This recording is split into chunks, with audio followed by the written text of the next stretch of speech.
In this video, let's talk about the small signal model of MOSFETs. So let's consider the cases when the variations in the terminal voltages of the MOSFETs are very small. In such cases, the resulting current that is varying, that current variation is also small, and hence the nonlinear device of the MOSFET can be expressed using linear relations. And these linear circuits are called as the small signal equivalent circuits of the MOSFET, and they find wide use in analog design. So now let's think about the MOSFET at low frequencies. So the MOSFET has four terminals, a source, drain, and a substrate. So two paths exist for the drain current. There is one path between the drain and source, and that is the channel path, if you will. And there the IDS depends on VGS, VBS, and VDS. The second path, which happens in planar MOSFETs and happens less in fully depleted devices, is the drain substrate path, and that happens either due to diode leakage at the drain or if there is any impact ionization present in the device. Again, in this lecture, we're going to assume that the gate current is 0. So if I now assume that the terminal voltages change by small amounts, those are going to cause small changes in IDS and in IDP. And so therefore, I can talk about a small change in the drain current as the sum of the change in IDS and that of IDP. Now let's look at the channel path. So in the channel path, I can think of three conductance parameters. First is the small signal gate transconductance, which is nothing but the change in IDS for a given change in VGS, assuming the other two voltages are a constant. We also talk about a small signal substrate transconductance, and this is going to be the change in IDS because of VBS when both the drain and gate are held constant. And finally, we have a small signal source drain transconductance, and that's going to happen between G source drain, and it's given by dou IDS by dou VDS when both the gate and substrate are held constant.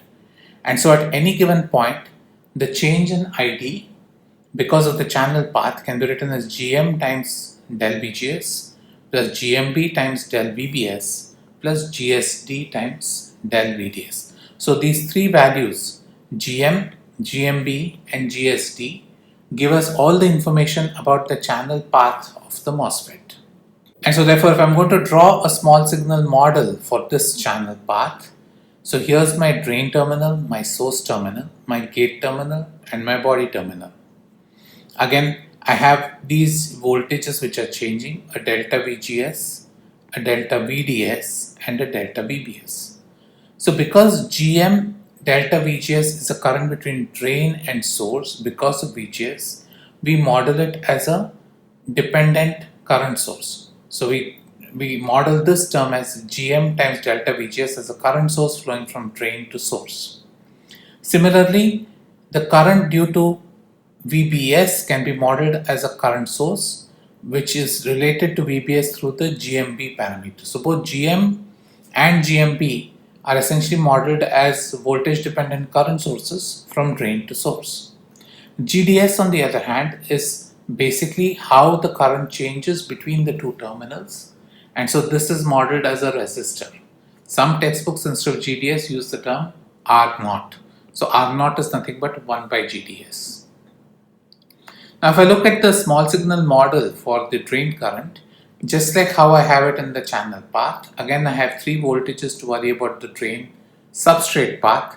So I can think about again three different transconductances, a GBG, a GBD and a GPS, and all these are between the drain and the substrate, right? So again two of them here are going to be current sources and one is going to be the resistance associated with the change in current between drain and substrate when the drain substrate voltage changes.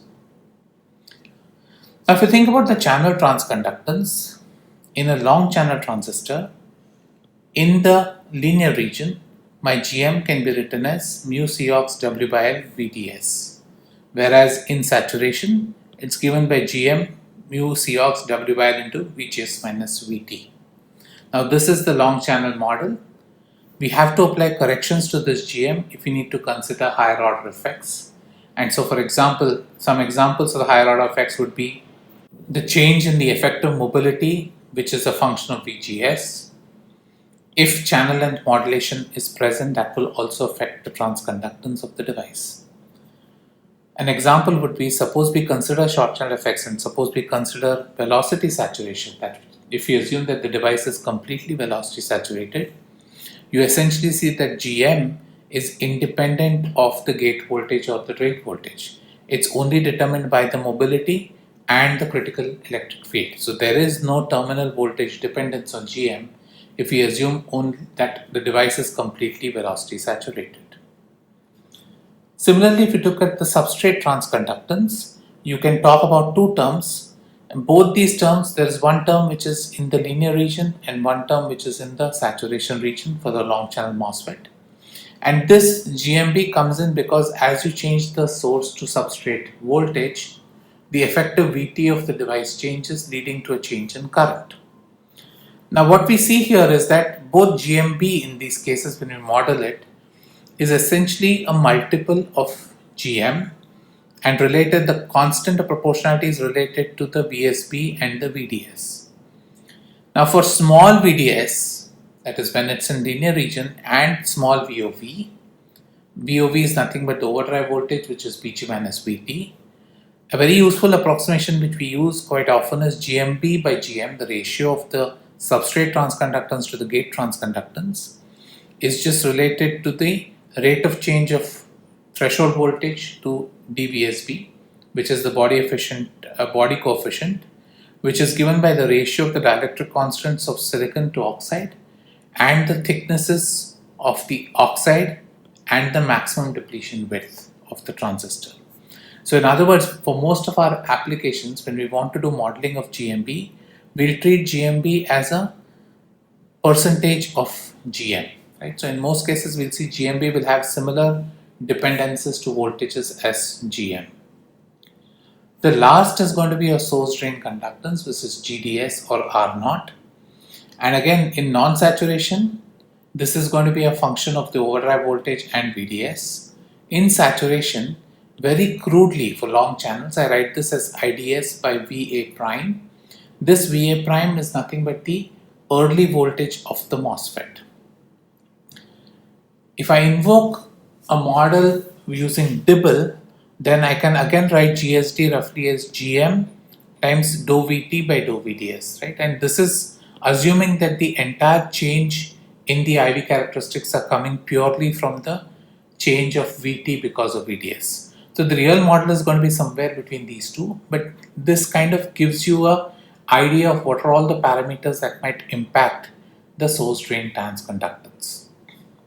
So now if I plot all these three conductances as a function of VDS, remember again, VDSat is the VDS at which the transistor goes into saturation. So if I look at GM has, again, these are all long channel relationships.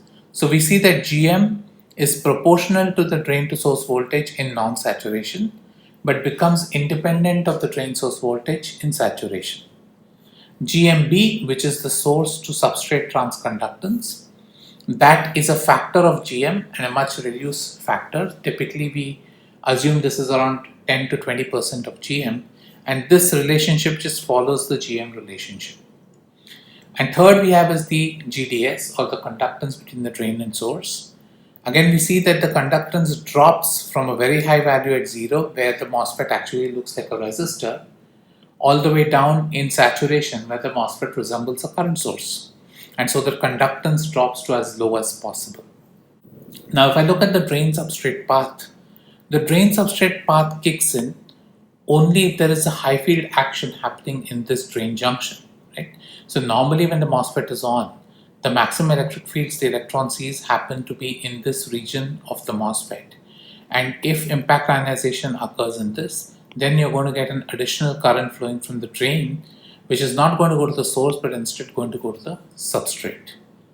Now, we operate in regimes today. If you look at the FinFET technologies, we operate in regimes where the gate voltage or the supply voltage is sub 1 volt. So in these regimes, normally impact ionization is less of a problem. And so typically in modern fully depleted transistors, we don't see this impact of impact ionization because overall the overdrive of the transistors have gone down. But nevertheless, if I'm going to plot the output transconductance as a function of the gate voltage, what I see that in non-saturation, I see a roll off similar to what I see in the long channel. And then I see this conductance have a weak dependence on VGS in saturation. But if I keep increasing VDS beyond that point and essentially break down this junction, then I can see this conductance creep up, and this is creeping up because of the additional impact ionization that is happening at this junction. Now what happens when I increase the frequency of the signal? When I increase the frequency of the signal, essentially the time constants of the various processes in the semiconductor become significant. That is, the signal switches faster, then I need to worry about the various time constants in all the semiconductor processes, and essentially those translate into capacitances appearing between all the different nodes in the model. Right? So if I look at the drain to source channel path model, these were the initial 3 channel path elements: GMVGS, GSD, and VBS. In addition to that, I'm now going to have the capacitances from gate to source, capacitances from gate to drain, a capacitance between drain and substrate, source and substrate, and finally a capacitance between gate and substrate. And again, we've looked this at some prior videos, and you see that the capacitances again are bias dependent. If I look at capacitance as a function of VDS, I see that my CGS starts off in linear region as half Cox and rises up to 2/3 Cox in saturation. Again, these are all long channel models. The CGD, on the other hand, because of pinch off, the CGD drops to 0 in saturation. So CGD is only valid in the non-saturation region of the MOSFET. CBS, which is a reflection of the CGS, again is a scaled down version of CGS. It's between the substrate and the source. Similarly, I have a CBD, which is a scaled down version of the gate to drain. And finally, I have CGB. Now CGB again is 0 in the non-saturation region because the inversion channel shields the substrate from the gate. However, when it goes into saturation, I have the channel not being a constant, and so therefore I see CGB creep up in saturation to some small finite value. Now, an important concept when we talk about small signal models is known as the transition frequency. So let's think about a MOSFET that is connected in the following fashion. So I have the MOSFET where I apply a VDD between the drain and source. The substrate of the MOSFET is connected to source. And between the gate and source, I have connected a VGG and I've connected a small signal in addition to VGG. So here I have a signal that is varying as a function of time. So to analyze such a circuit, I will replace the MOSFET with its small signal model, and hence the small signal model looks something like this. There is a current source between the drain and the source, and the current is modeled as a function of GMVGS. And then you have a capacitance between the gate and substrate and between the gate and source. So in this case, if I were to now talk about the current gain, so let's look at the circuit a little bit in small signal. So in small signal, I remove the DC voltages and all I'm left with is the small signal AC signal. So if I define my I out, that is the current that is flowing from the drain contact of the transistor, I can write that as GM-VGS. In our case, VGS is just epsilon sine omega t, so this is GM epsilon sine omega t. And if I talk about I in, that is the current that is flowing into the gate of the MOSFET, the current flowing into the gate of the MOSFET is given by VGS divided by the impedance caused by these two capacitors, which is omega times CGB plus CGS epsilon cos omega t. Now if I talk about a current gain between the output and input, that is if I say what is the current gain in the MOSFET, which is given by I out upon I in, I would get the current gain to be Gm divided by omega into Cgs plus Cgp. Now this, when you look at this gain, normally this gain is going to be larger than 1, which is why the MOSFET amplifies signals. And so as you keep increasing the frequency of the signal that you've applied, this gain is going to drop, right? Because the gain is inversely proportional to the frequency. So the intrinsic transition frequency of the MOSFET, which is a figure of merit of the MOSFET, is defined by that small signal frequency, at which point the gain becomes 1. Right? So at that point the I in is equal to I out. And this kind of gives us an idea as to what is the fastest frequency at which this MOSFET can operate as an amplifier. So the larger the frequency, the better the MOSFET can work with high frequency signals. So again, as I said, this becomes a figure of merit for the MOSFET. So the small signal model can be developed once the IV model of the transistor is determined. So in saturation, you first establish how the current changes as the function of the various terminal voltages. Once you know that, then by differentiating the current with respect to the individual voltages, you can determine the small signal model of the device. And again, this small signal model basically becomes a foundation to analyze circuits, especially in the analog domain. So circuits like amplifiers, filters, etc.